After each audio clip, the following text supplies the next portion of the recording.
The member from Haliburton, Kawartha Lakes, Brock. Mr. Speaker, my question is to the Minister of Energy. Yesterday, the Ontario Association of Food Banks released its annual report on hunger, putting a spotlight on the growing crisis of energy poverty in our province. The report shares the stories of low-income individuals, especially in rural areas, who can no longer afford constantly increasing hydro costs. Too many residents of my riding are suffering, and their pleas of desperation I hear at every event. My constituency office is flooded with requests for help with their hydro bills. And contrary to what the Minister of Energy says, we do help them access existing programs, but the Food Bank report confirms what we've been saying all along, that they're only a drop in the bucket. While the Premier has taken responsibility for the energy poverty crisis, her words do nothing to help those in my riding who go out of their way to cut back on electricity use but still see their hydro bills rise. When will the government listen to our food banks and fix the problem rather than offering Band-Aid solutions? Thank you, Mr. Speaker. We know that some Ontarians in particular struggle with their electricity bills.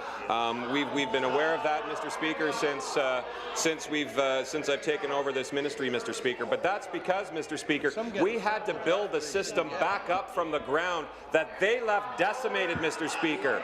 They actually left it decimated, Mr. Speaker. They actually relied on cheap coal, Mr. Speaker. We no longer do that. We've invested in the system. We've made sure, Mr. Speaker, that people have a system that they can rely on.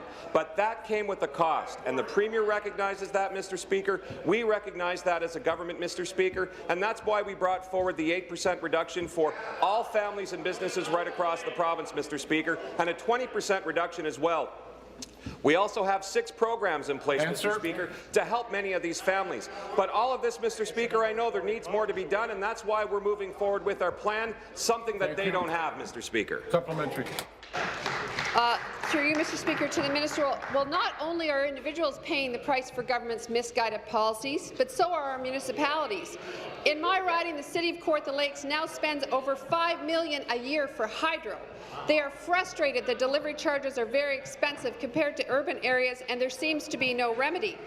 In August alone, their bill for 51 streetlights was $86 for electricity used, yet the total bill was $41,000. Global adjustment over $15,000, delivery charges over $16,000, regulatory charges, debt retirement charges, and on and on. This is outrageous, and residents will ultimately have to pay for this.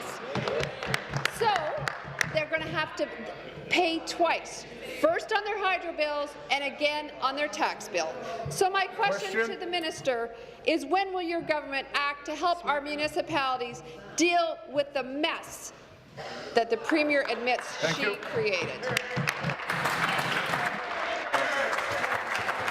Seated, please. Seated, please.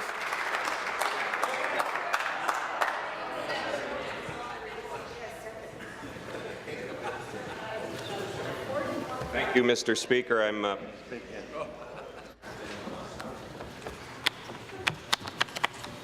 Finish, please. Thank you, Mr. Speaker. I'm happy to be able to rise and answer this question because, you know, Mr. Speaker, they're talking about the debt retirement charge. That's something that we eliminated, Mr. Speaker, for all families, but that's their legacy, Mr. Speaker.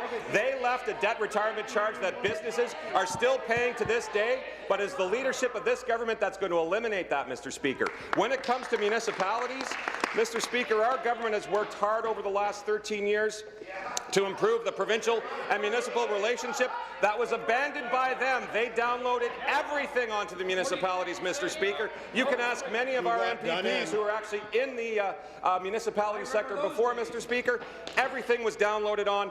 We are no longer doing that, Mr. Speaker. We've seen $4 billion given to our municipalities, and that'll be done by 2017, Mr. Speaker. When it comes to making sure that our municipalities are saving energy, they're actually doing it through the